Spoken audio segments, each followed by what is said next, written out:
just like extraordinary, kind, sweet people, and they made this weekend so much easier than it had to be. So shout outs to y'all. So yeah, I mean, that was it. Everything was like literally set up in half an hour. Would you say? Maybe an hour, but yeah. Yeah. Which normally would probably take 3 or 4 hours. So yeah. So after all that, we went back to the room and changed and got ready and went to the pool. Boy, we actually got a little pool time. Yeah, we did. It was pretty nice. So we just hung out for a little while. We not super long, but then we went back to the room.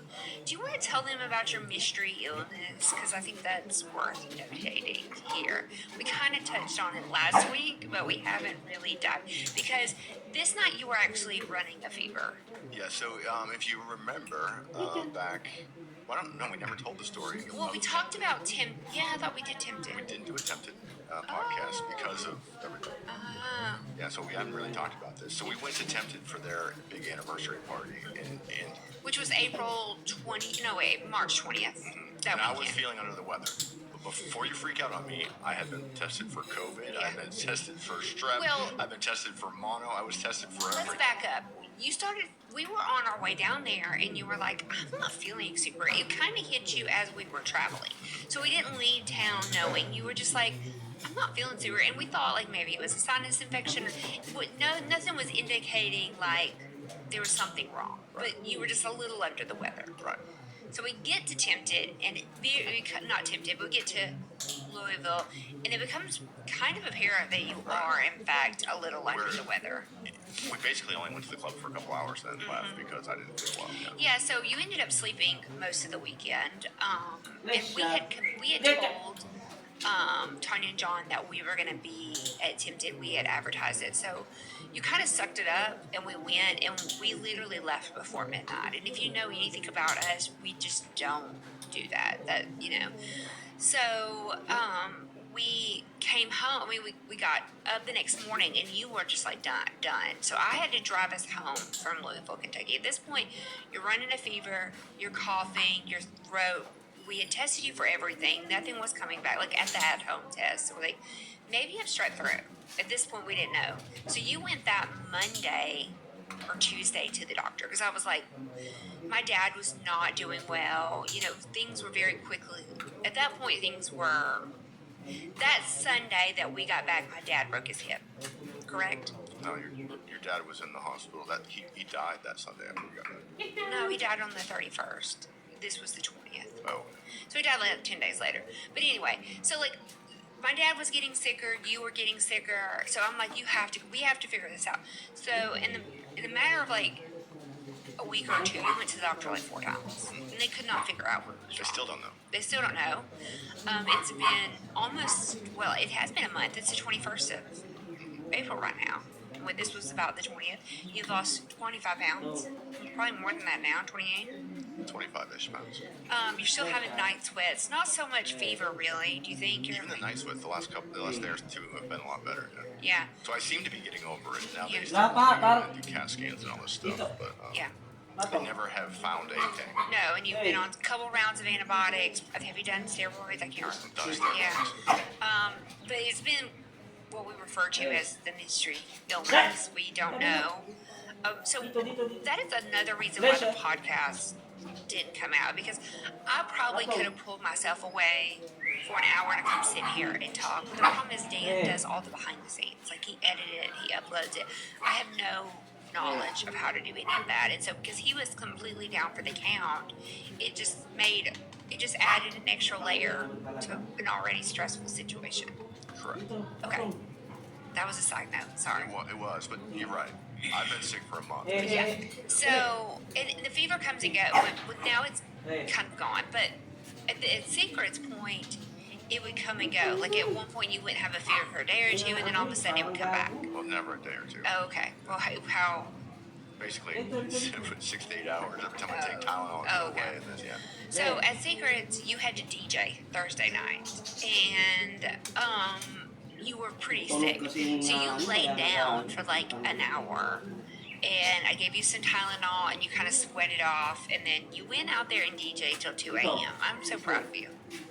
Yeah, it was good. I had fun. Well, Thursday night, we, while you were DJing, it was funny. It was like all of our friends came. Did you recruit them? I did. Okay, that's what I thought. Why do you think everybody just came up there? No, I didn't think that. I thought that you recruited Yeah, them, but I thought, but maybe I don't think maybe it was organic. I don't think I started it. I can't remember who. There was a starter. It wasn't me, but I took it and ran.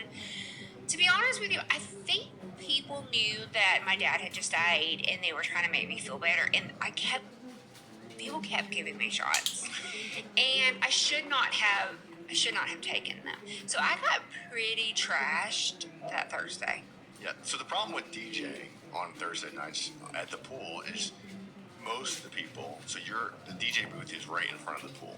Well, most of the people aren't in the pool; they're over at one of the bars, which are quite a ways away from. So you can't really see the people that you're trying to DJ with. Yeah. So, but you did round up a pretty good group of people, and they came over and danced for a while. Yeah, so we danced for a while. That was nice. It's But I'm oblivious because I'm DJing. I'm pretty much tied to the DJ booth. I don't know what you were doing. But see, I went to get you a drink. You had asked me for a drink, so I, being like the good DJ wife, scurry over there to get your drink, and then I think like when I got there, somebody gave me a shot, and then as I was leaving, somebody gave me a shot, and then I think I ordered myself a drink. And then I downed my drink. So I'd had 2 shots and a drink within like probably a 20-minute period. Yeah. And for somebody that does not drink much, that was all she wrote. So like we're all dancing and having fun, and I remember it hitting me, and I was like, I have to remove myself from this situation. I mean, like I knew. I could tell when you came over and were dancing that you felt good. Yeah. But which I was happy about because you were smiling, you were laughing, you were dancing with people. So in my head, I'm like, this is the first time I've seen Lacey smile in a month. Like this is a good thing. Yeah, I think I overindulged to probably like cope with some of that. Yeah. But I also think people were being sweet and nice, and I just wasn't. People were trying to make sure you had fun. Yeah. So it was just like a good combination of me wanting to have fun and people trying. So I was like, oh, I have to get out of here. So I was like, I have to get myself to the room. I have to not throw up. I have to not act a fool, and I have to do it safely. So I'm like, I can remember seeing people in there, but for the first time, like friends that I hadn't seen in a while. They're like, hey, and I'm like, hey. They probably thought I was standoffish, but I was like, I have to get to the room. Like, it felt like an emergency. It probably wasn't, but in my mind, it felt like I had to get there before I embarrassed myself and us and our brand by throwing up and pulling secrets, which I never threw up. I probably should have, though. I don't know. Like, why is that? I feel like that's kind of on brand, not really ruining a brand. Like, I don't know. In that moment, my brain said, get your ass out of here. Get it to the room. You're safe so there. throwing up in the pool at Hito. Okay, that was like month 2 of the podcast. Early Lacey. Yeah, I try not to do that anymore. So I get to the room, and I basically just like lay still in the bed. So you went by yourself? Yes, which I don't normally do, but I knew I had to get out of there, like, immediately. And then, like, probably 30, 45 minutes, what felt like, Daphne and Mike came back. And so I just kind of hung out in my room. They were in theirs. And then, so they're in their room doing their thing. I'm in my room sleeping, and I realize I need to take some medicine, like my nighttime. So for a little context, we were just sharing a suite with Daphne.